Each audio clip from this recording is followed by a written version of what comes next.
You didn't lose motivation after shadow work. You lost the false fire that was never yours, the drive that once pushed you through endless days, the ambition that felt like salvation, the relentless need to prove yourself. It's gone now. And you're sitting in the silence wondering if you broke something sacred inside yourself. Here's what no one tells you.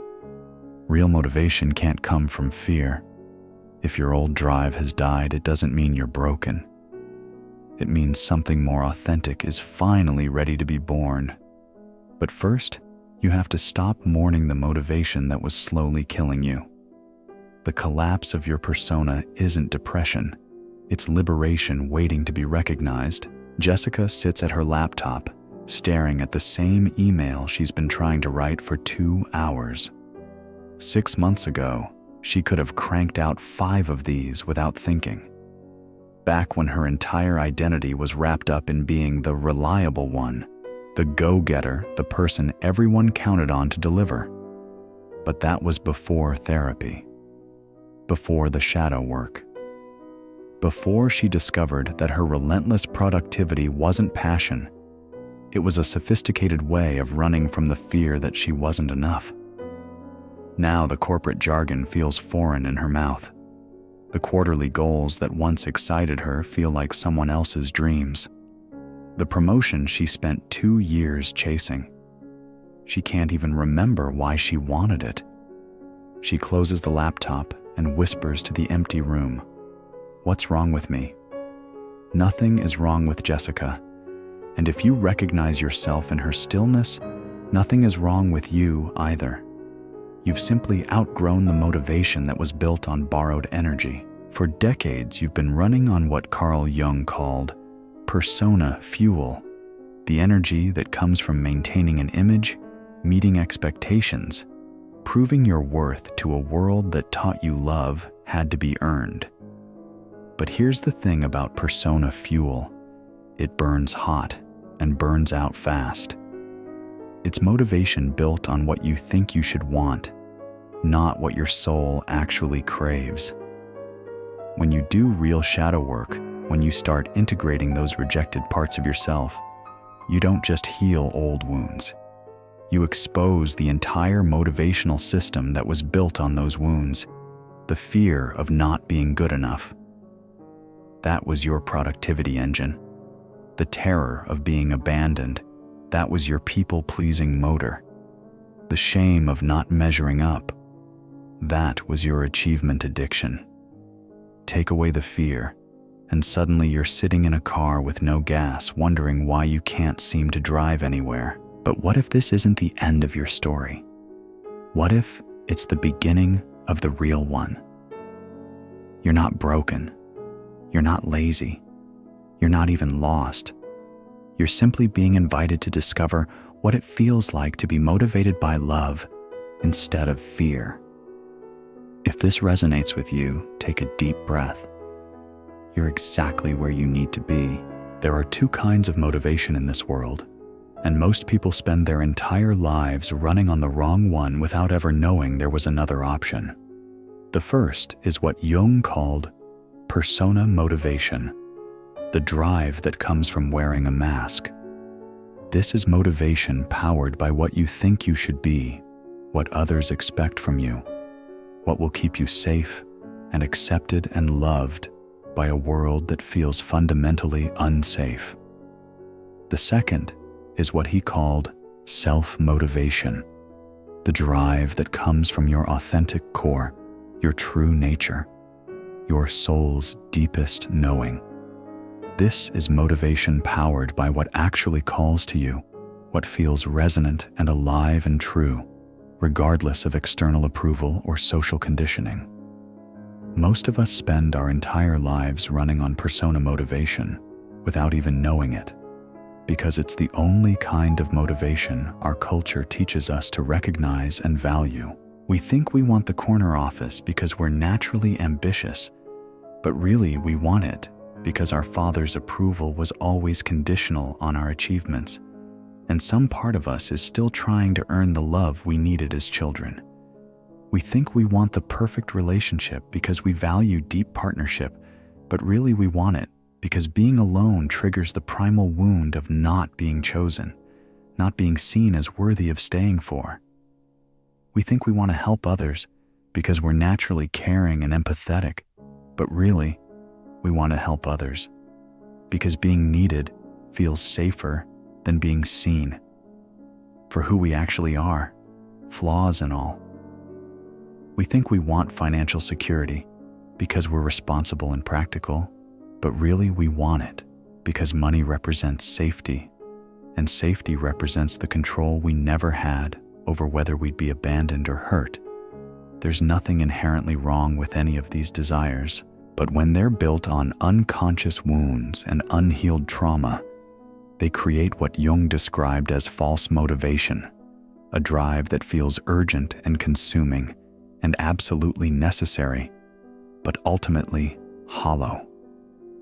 This is the motivation of the achiever archetype, the part of you that believes your worth is determined by your productivity, your accomplishments, your ability to exceed expectations. The achiever runs on a simple but exhausting formula. If I do enough, accomplish enough, succeed enough, maybe I will finally be enough. This is the motivation of the caretaker archetype, the part of you that believes love comes through self-sacrifice, through putting everyone else's needs before your own. The caretaker operates on another desperate formula. If I give enough, sacrifice enough, put everyone else first, maybe I will finally receive the love I've been craving my whole life. This is the motivation of the performer archetype, the part of you that believes acceptance comes through being impressive, special, worthy of attention and admiration. The performer's formula. If I shine bright enough, achieve enough recognition, become special enough, maybe I will finally be seen and valued for who I am. This is the motivation of the rescuer archetype, the part of you that believes you can earn love and avoid abandonment by fixing other people's problems. The rescuer's formula. If I save enough people, solve enough problems, make myself indispensable enough, maybe no one will ever leave me. For years, maybe decades, these archetypes might have worked for you. They got you out of bed every morning. They pushed you toward goals that looked impressive from the outside. They created the illusion of progress and purpose. They made you productive, successful, admired by others who were running their own versions of the same programs. But archetypes built on wounds have an expiration date written into their very DNA. Eventually, the achiever gets exhausted from trying to prove their worth through endless doing, endless hustling, endless optimization of a life that feels increasingly empty despite all the external success. Eventually, the caretaker gets resentful from giving without truly receiving, from pouring themselves out like water into a bucket with holes in the bottom. Eventually, the performer gets tired of being loved for their act instead of their authentic self, tired of the applause that never quite reaches the part of them that feels fundamentally alone. Eventually, the rescuer realizes they've been trying to save others from the very wounds they've never learned to heal in themselves. This is what Carl Jung's shadow work reveals with sometimes brutal clarity.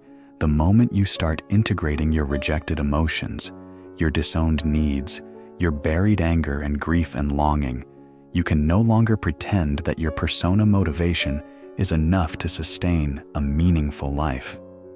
You can no longer run on the fuel of fear without your body rebelling through illness, exhaustion, or breakdown. You can no longer push yourself from a place of not enough without your nervous system shutting down in protest. You can no longer achieve your way to worthiness without your soul quietly going on strike. As Jung wrote with characteristic precision, the persona is that which in reality one is not, but which oneself as well as others think one is. When the persona starts to crack, when the mask begins to slip, when the performance becomes too exhausting to maintain the motivation that powered it, doesn't just fade, it dies. Sometimes overnight, sometimes gradually, like a slow leak in a tire. But it dies, and you're left sitting in what feels like emptiness, but is actually spaciousness for something new to emerge. You're left sitting in what feels like nothing, but is actually the pregnant void of infinite possibility. You're left sitting in what feels like failure, but is actually the first moment of genuine freedom you've experienced in years, maybe decades. But your mind doesn't know this yet. Your mind only knows that the old system is broken, and it panics. It tells you you're lazy, unmotivated, a disappointment to everyone who believed in you. It tells you you're depressed, broken, in need of fixing.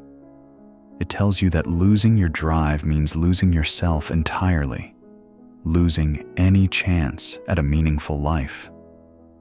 Your mind doesn't yet understand that losing false motivation is the necessary prerequisite for finding real motivation.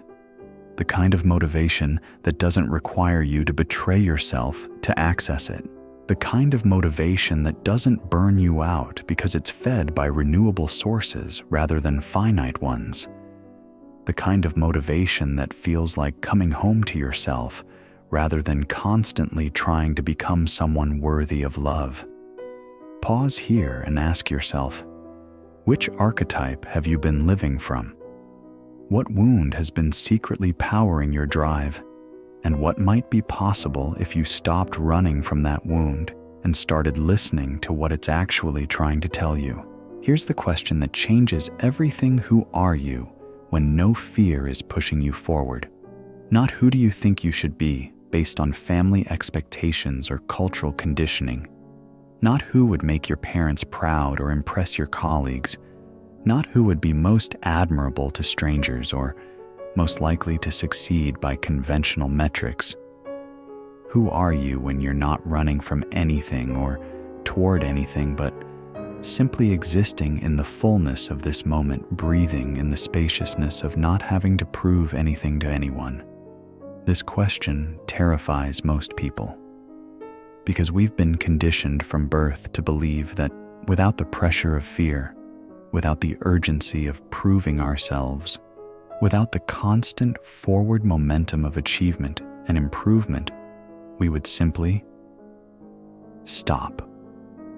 We would become lazy, unmotivated, a burden on society, and a disappointment to everyone who believed in our potential. We would waste our lives, squander our talents, become irrelevant in a world that only values productivity and performance. But Carl Jung understood something profound that our culture has forgotten. Fear-based motivation is not real motivation at all. It's survival energy, masquerading as passion. It's trauma response dressed up as ambition. Real motivation doesn't come from what you're afraid of losing: your job, your relationship, your reputation, your security. It comes from what you're naturally drawn to experiencing, creating, becoming. Real motivation doesn't scream at you to hurry up and prove yourself before it's too late. It whispers gentle invitations to explore what makes you feel most alive. Real motivation doesn't feel urgent and anxious and never ending like a hamster wheel you can never step off. It feels spacious and curious and sustainable, like a river that knows exactly where it's going without forcing the journey. Let me tell you about Michael, a 35-year-old architect who came to this realization through what he calls the most terrifying and liberating experience of my adult life. For 15 years, Michael built his entire career on the motivation of proving he was worthy of his father's respect and approval. His father, a construction worker who'd never finished high school, had spent Michael's childhood talking about architects like they were gods, the smart ones, the successful ones, the ones who'd really made something of themselves in this world. So Michael became an architect, not because he loved architecture, though he told himself he did. not because he was passionate about design or construction or creating beautiful spaces, though those were the stories he told at cocktail parties. He became an architect because somewhere deep in his unconscious, he believed that if he could just achieve enough, succeed enough, become impressive enough, maybe his father would finally see him as worthy of love and pride.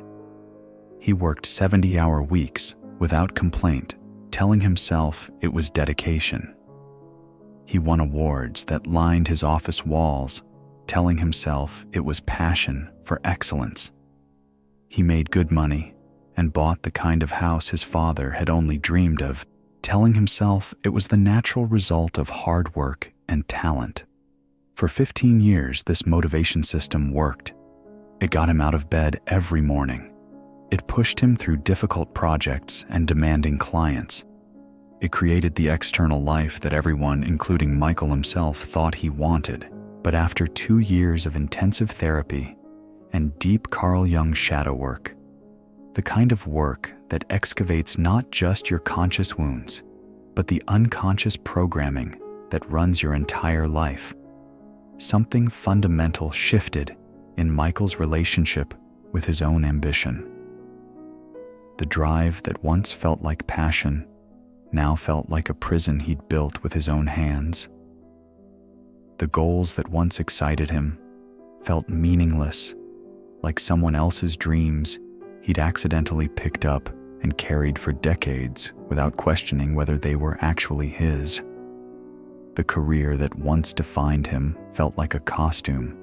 He was exhausted from wearing a role he'd been performing so long, he'd forgotten it wasn't actually him. For months after this realization, Michael sat in what he came to call the gray zone.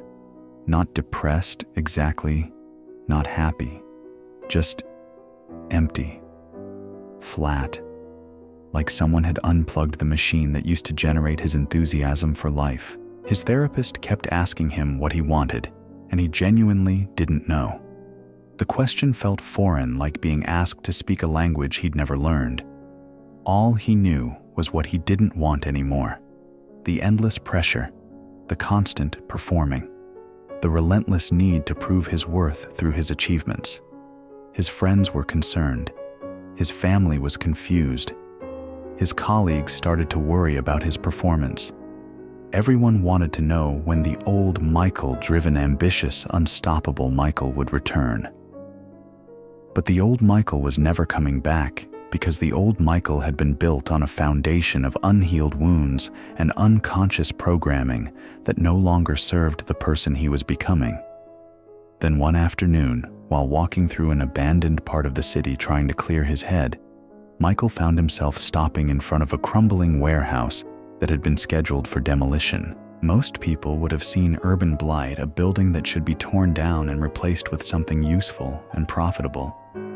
But Michael saw something different, not potential for development or investment opportunity, or even restoration project, just beauty. Raw, untamed, forgotten beauty in the way the light fell through the broken windows. Beauty in the vines that had grown through cracks in the brick. Beauty in the way nature was slowly reclaiming this human-made structure. For the first time in months, maybe years, Michael felt something stir inside him that wasn't anxiety or obligation or the need to achieve something. It was curiosity, wonder, a gentle pull towards something beautiful for its own sake. He pulled out his phone and started sketching, not because he had to, not because it would lead to anything profitable or impressive, not because it fit into any career plan or life goal, but because something about the space called to a part of him that had been silent for decades. The part of him that used to spend hours as a child building elaborate structures with blocks and cardboard, not to impress anyone, but because the act of creating something beautiful felt like the most natural thing in the world. For the first time in years, Michael felt what real motivation actually was, not a desperate push away from something feared, but a gentle pull towards something genuinely loved. He spent the next 6 months redesigning that warehouse in his spare time, not for any client, not for any money, not for any purpose other than the pure joy of imagining how forgotten spaces could come alive again. That project led to others, small community spaces, affordable housing projects, places for people who'd been forgotten by the mainstream architectural world. Within a year, Michael had transitioned from high-end corporate architecture to community revitalization work projects that didn't pay as much, but fed something in him he didn't even know had been starving. The strangest thing, Michael told me when he shared this story, was that my real motivation felt nothing like my old motivation. It was quieter, softer, but so much more powerful. The old motivation was like being whipped by a master I couldn't see, painful, urgent, never enough. The new motivation felt like being pulled by a magnet toward something I genuinely loved, gentle but irresistible. This is what Jung meant when he wrote, "The privilege of a lifetime is to become who you truly are." Real motivation isn't gasoline, it's sunlight. Gasoline burns hot and fast and leaves you empty when it's gone. You have to keep filling the tank, keep feeding the machine, keep pushing yourself harder and faster just to maintain the same level of output. It's finite, expensive, and ultimately toxic to the environment that has to process it. Sunlight is gentle and renewable and nourishes everything it touches without depleting itself. It doesn't demand or force or push. It simply shines, and everything in its path reaches toward it naturally, organically, sustainably. Fear-based motivation is gasoline. It gets you moving quickly, creates impressive short-term results, but it's completely unsustainable over time. Eventually, you burn out, crash, break down, or realize you've been driving at breakneck speed toward a destination that was never really yours to begin with. Soul-based motivation is sunlight. It rises naturally from your authentic core, provides consistent energy that doesn't deplete your reserves, and illuminates the path forward without forcing you to run. But here's what's crucial to understand. You cannot access sunlight motivation while you're still running on gasoline. They're completely incompatible energy sources. One cancels out the other. This is why the death of your old motivation isn't a problem to be solved as quickly as possible.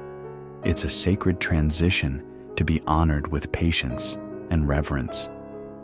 The emptiness you feel after shadow work isn't emptiness at all. It's the quiet space where your authentic desires can finally be heard above the noise of what you thought you should want. The lack of drive isn't laziness or depression or moral failure. It's your soul's way of saying, "We're not doing that anymore. We're ready for something real." Take a moment to feel this truth in your body. What if your lack of motivation isn't a problem to fix, but a portal to step through into something more authentic than you've ever allowed yourself to imagine?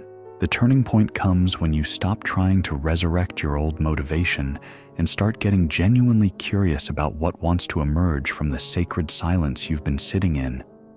This shift from forcing to following, from pushing to allowing, from efforting to exploring, from manufacturing to receiving. This is where the real transformation begins. Let me introduce you to Rachel, a former marketing director who spent almost 3 years feeling completely unmotivated after her own shadow work journey, 3 years that she now describes as the most important period of my entire life. Rachel used to be what you might call a high achiever in every sense of the word that our culture celebrates. She climbed the corporate ladder with impressive speed, managed multi-million-dollar campaigns that won industry awards, spoke at conferences where people took notes on every word she said, and lined up afterward to ask for her business card. Her motivation was crystal clear, and seemingly unshakable success meant security, control meant safety, and safety meant she would never feel the helplessness and vulnerability she experienced as a child when her family lost their home to foreclosure during the 2008 financial crisis. She was 12 when it happened, old enough to understand that something terrible was occurring, not old enough to understand that it wasn't her fault, wasn't something she could have prevented or fixed. She watched her parents' marriage crumble under the stress, watched her father drink himself into a different person, watched her mother work 3 jobs and still not be able to keep the lights on. Some part of Rachel decided, in the way children do, that she would never be that vulnerable again. She would achieve enough, earn enough, control enough to guarantee that she and anyone she loved would always be safe. But after extensive therapy to heal her chronic anxiety, her perfectionism, her complete inability to rest without feeling guilty, Rachel found herself sitting at her desk every morning feeling absolutely nothing. Not excitement, not dread, not even mild interest. Just nothing. The campaigns that used to energize her felt hollow, like elaborate games that ultimately didn't matter to anyone. The metrics that used to feel so important, click-through rates, conversion percentages, quarterly growth targets, market share, increases felt arbitrary, like someone else's math problem she'd been solving for years without ever asking why. The recognition that used to fuel her for weeks, the industry awards, the speaking invitations, the LinkedIn posts celebrating her successes, felt empty, like applause in an abandoned theater that echoed but never reached the part of her that was listening. For months, she forced herself to go through the motions, hoping the old fire would return if she just waited long enough, worked hard enough, pretended convincingly enough that she was still the person everyone expected her to be. She tried motivational podcasts, productivity systems, gratitude journals, meditation apps, exercise routines, dietary changes. She even considered whether she needed medication for depression, though she didn't feel depressed, exactly, just empty, in a way that felt both terrifying and strangely peaceful. Nothing worked. The old Rachel, driven, ambitious, unstoppable Rachel, seemed to have died somewhere in the process of healing, and no one, including Rachel herself, knew who was supposed to take her place.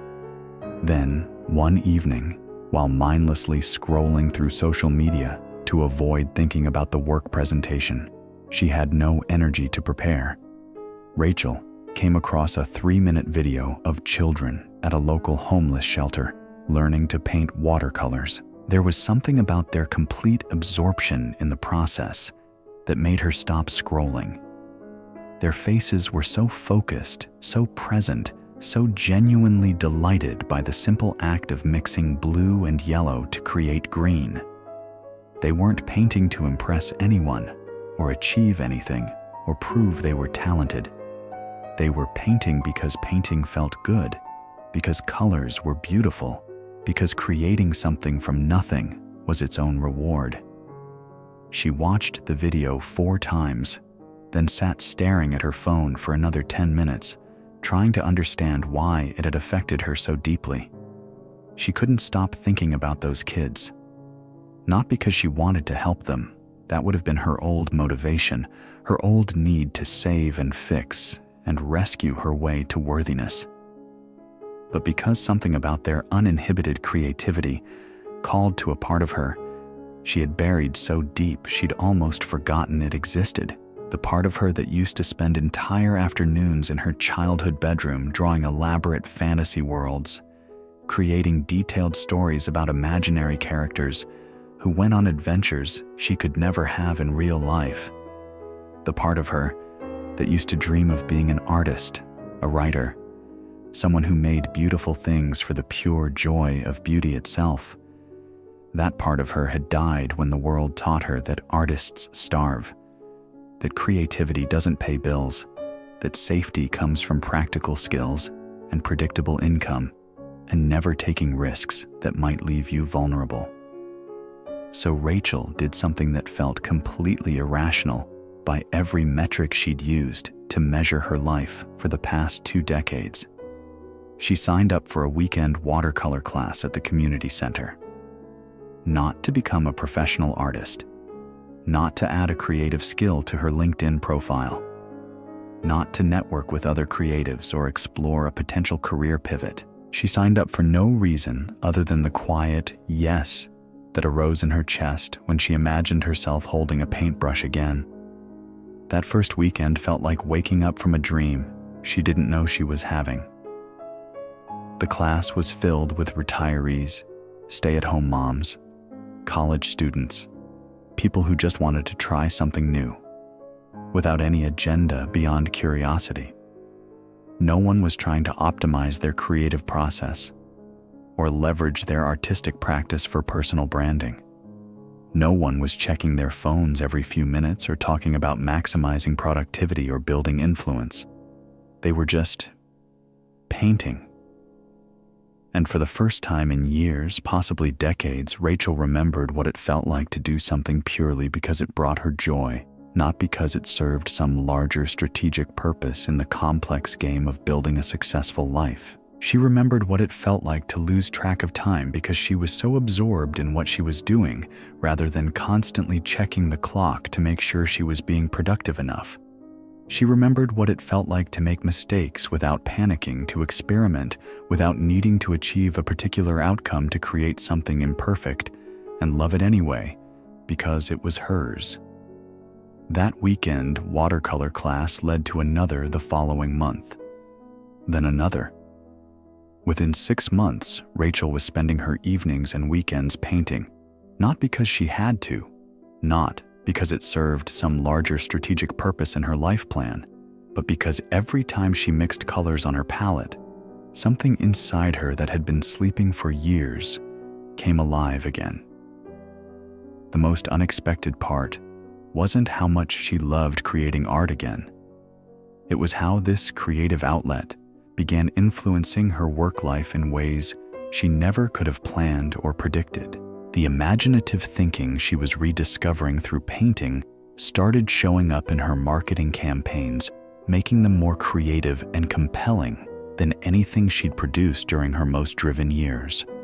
The authentic expression she was exploring on canvas began influencing how she communicated with clients and colleagues, making her presentations more engaging and her relationships more genuine. The patience she was learning through the slow, meditative process of watercolor, the way you have to wait for layers to dry, the way you can't force the paint to do what it doesn't want to do, started changing how she approached problem solving at work, making her more thoughtful and less reactive. Within a year, Rachel had launched her own marketing consultancy focused specifically on helping mission-driven organizations tell their stories with authenticity and heart. The work was still challenging, still intellectually demanding, but it felt completely different from her corporate job. It's like the difference between swimming upstream and floating downstream, Rachel explained when I asked her to describe the shift. Both involve movement through water. Both can be challenging, but one exhausts you because you're fighting against the current, while the other carries you exactly where you need to go because you've learned to work with the flow instead of against it. This is what real motivation feels like, being carried by something larger and wiser than your individual, something that knows where you're going, even when your conscious mind doesn't have a map. Carl Jung understood this when he wrote about what he called the transcendent function, the psychological mechanism that bridges the gap between conscious intention and unconscious wisdom, between what you think you should want and what your soul actually needs for its deepest growth and expression. When you're running on persona motivation, you're using only your conscious mind to decide what you should want based on external expectations, then forcing yourself to want it through willpower, discipline, and various forms of self-manipulation. When you're running on self-motivation, you're allowing your entire psyche, conscious and unconscious, rational and intuitive, planned and spontaneous, individual and collective, to participate in the navigation of your life. This is why authentic motivation feels so fundamentally different from the manufactured kind. It's not just your ego driving the car anymore. It's your whole being, mind, body, heart, and soul, working together in an integrated way to move you toward what serves your deepest healing, growth, and contribution to the world. But accessing this kind of motivation requires something our productivity-obsessed, instant gratification culture actively discourages: genuine patience with the unknown, trust in the timing of your own unfolding, faith that something meaningful is working beneath the surface, even when you can't see any evidence of progress yet. The space between losing your old motivation and finding your real motivation isn't comfortable. It's not clear or predictable. It doesn't follow a timeline you can plan for or offer any guarantees about outcomes.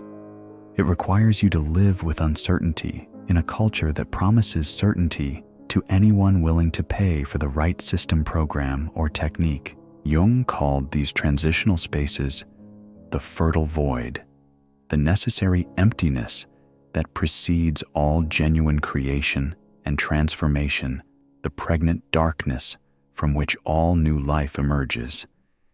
You can't plant new seeds in ground that's already completely occupied by the old crop. You have to clear the space first, let it rest. Trust that the apparent barrenness is actually rich with invisible potential, waiting for the right conditions to emerge. Notice what happens in your body when you stop trying to force motivation to appear and start following whatever small thing genuinely calls to your curiosity, even if you can't explain why it matters. Coming home to yourself isn't a destination you arrive at once and then you're done. It's a practice you return to again and again, each time discovering new rooms in the house of your own being. After months or years of feeling unmotivated after the old drives have died, and before the new ones have fully taken root, you start learning how to live in a completely different relationship with yourself. Instead of asking, "What should I do?" you start asking, "What wants to be expressed through me?"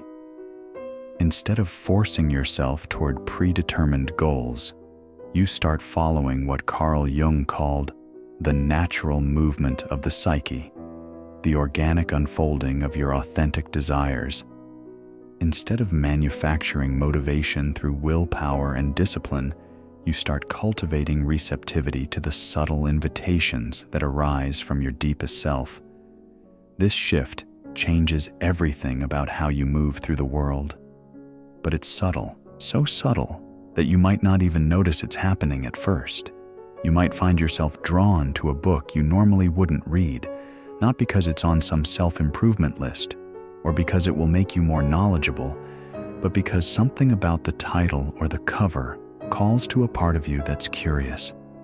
You might discover yourself taking a different route home from work, not because it's faster or more efficient, but because you want to see what's down that tree-lined street you've passed 100 times but never explored. You might catch yourself spending an entire Saturday afternoon organizing old photos, not because you have to, or because it's productive, but because handling these memories and arranging them chronologically feels somehow important and meaningful. These moments might seem small, even insignificant to an outside observer, but they're actually profound acts of self-trust and self-respect. You're learning to honor impulses that don't serve any obvious purpose except to serve your soul's need for beauty, curiosity, meaning, and authentic expression. You're practicing what it feels like to be motivated by resonance instead of reason, by attraction instead of obligation. You're remembering that you are not a machine that needs to be programmed and optimized, but a living, breathing, evolving being that knows how to grow organically when given the right conditions. Here's what I want you to understand. Real motivation doesn't announce itself with fanfare and dramatic revelations. It doesn't knock down your door demanding immediate action. It whispers. It's the quiet yes that emerges when you encounter something that feels genuinely aligned with who you're becoming. It's the gentle pull you feel toward certain people, places, activities, or ideas that you can't quite explain, but know you want to explore. It's the subtle energy that arises when you're engaged in something that feeds your soul rather than depletes it, something that adds to your sense of aliveness rather than draining it away. Learning to hear these whispers requires developing a completely different kind of listening than our culture teaches us to value. We're trained to listen for what's loud, what's urgent, what's demanding immediate response and action. But soul-based motivation speaks in the language of gentle attraction, not forceful compulsion. It speaks in the language of invitation, not obligation. It speaks in the language of, "This feels alive and interesting," rather than, "This needs to be done right now." To cultivate this more sensitive kind of listening, Jung recommended paying attention to what he called the small voice, the subtle guidance that comes not from your thinking mind, but from a deeper, wiser part of your being. But you don't need to practice formal Jungian analysis to start reconnecting with your authentic motivational source. You can begin with something much simpler, tiny daily acts of following what genuinely calls to you. Here's a practice that has helped countless people I've worked with each morning before. You check your phone, before you mentally review your to-do list, before you slip automatically into the day's obligations and responsibilities. Take a moment to ask yourself, what am I genuinely curious about today? Not what do you need to accomplish for work or family. Not what would be most productive or impressive. Not what makes the most logical sense given your current goals and commitments. What authentically sparks your interest and makes you feel a little more alive just thinking about it? Maybe it's a conversation you want to have with someone you haven't talked to in a while. Maybe it's a neighborhood you want to walk through slowly and really notice. Maybe it's a skill you want to explore just for the pure joy of learning. Maybe it's simply a feeling you want to cultivate and experience more fully. Whatever arises in response to this question, no matter how small or seemingly insignificant, find a way to honor it, even if only for 10 or 15 minutes. This isn't about making dramatic life changes or abandoning your responsibilities. This is about rebuilding trust with your own inner compass, one small choice at a time. You're learning to believe that the part of you that knows what it wants is the same part of you that knows what you need for your deepest healing and growth. You're practicing what Jung called individuation, the lifelong process of becoming who you truly are, rather than who you think you should be, or who others expect you to become. But here's what's crucial to understand. This process doesn't happen quickly, and it definitely doesn't happen in a straight line. Some days, you'll feel clear and energized about what you want to move toward. Other days, you'll feel confused and unmotivated again, wondering if you're making any progress at all. Some weeks, you'll be filled with creative energy and excited about new projects and possibilities. Other weeks, you'll want to rest deeply and do nothing more ambitious than reading novels and taking long baths. This isn't inconsistency or failure or evidence that you're doing something wrong. This is the completely natural rhythm of a living being, learning to honor their authentic pace and cycles. Our achievement-obsessed culture teaches us that motivation should be constant, that drive should be relentless, that passion should burn at the same intensity every single day. But that's mechanical thinking, not organic wisdom. Your soul has seasons just like the earth does. There are times for planting and times for harvesting, times for active growth and times for rest and renewal, times for expansion and exploration, and times for consolidation and integration. Learning to honor these natural rhythms is an essential part of what it means to live from authentic motivation rather than forced productivity. When you're operating from this deeper source of energy, when you're following your genuine interests and respecting your natural cycles, you discover that you actually have so much more to give to the world. Not from a place of obligation or depletion or proving your worth, but from a place of overflow and authentic alignment with what wants to be born through you. Feel into this question with your whole body. What small thing is calling to your attention right now today? What happens in your chest and your breathing when you imagine following that call? The most terrifying thing is to accept oneself completely. Carl Jung wrote these words not as a warning, but as the most profound invitation a human being can receive. You didn't lose motivation after shadow work. You lost the desperate need to be motivated by fear, shame, and the endless attempt to prove your worthiness to a world that taught you love had conditions. You didn't become lazy or broken or directionless.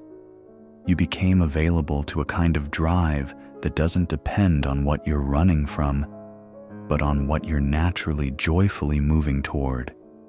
You didn't lose your fire. You discovered that the fire you thought was yours was actually borrowed from wounds that were never yours to carry in the first place. Your real fire, the one that comes from your authentic self rather than your performing persona, burns completely differently. It doesn't consume and exhaust you. It illuminates and energizes you. It doesn't push you relentlessly towards someone else's definition of success. It pulls you gently toward your own unique definition of aliveness and meaning. It doesn't motivate you to prove your worth over and over again. It motivates you to express your essence more and more fully. This is what it truly means to integrate your Carl Jung shadow. Not fixing what you think is broken about yourself, but remembering what was always whole, always wise, always worthy of love, exactly as you are. The silence you've been sitting in, the emptiness that's been frightening you, the lack of drive that's been concerning everyone around you. It's not the absence of motivation, it's the presence of spaciousness. Sacred space for something genuinely real to emerge. Space for something sustainable to grow. Space for something authentically yours to finally unfold.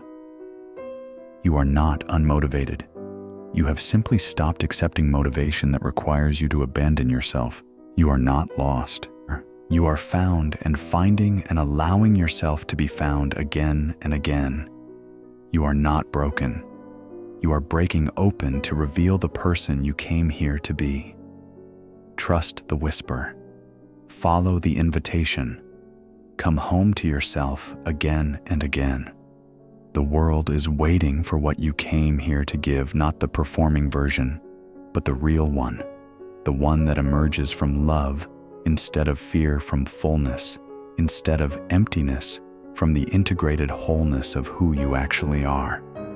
If you've felt the death of false motivation, if you're sitting in the sacred space between who you were and who you're becoming, share your story in the comments below. Someone else in this transition desperately needs to hear they're not alone.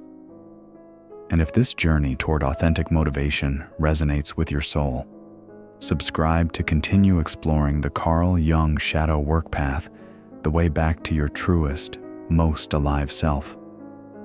Remember, real motivation doesn't scream. It whispers. The silence you're in is exactly where you learn to listen.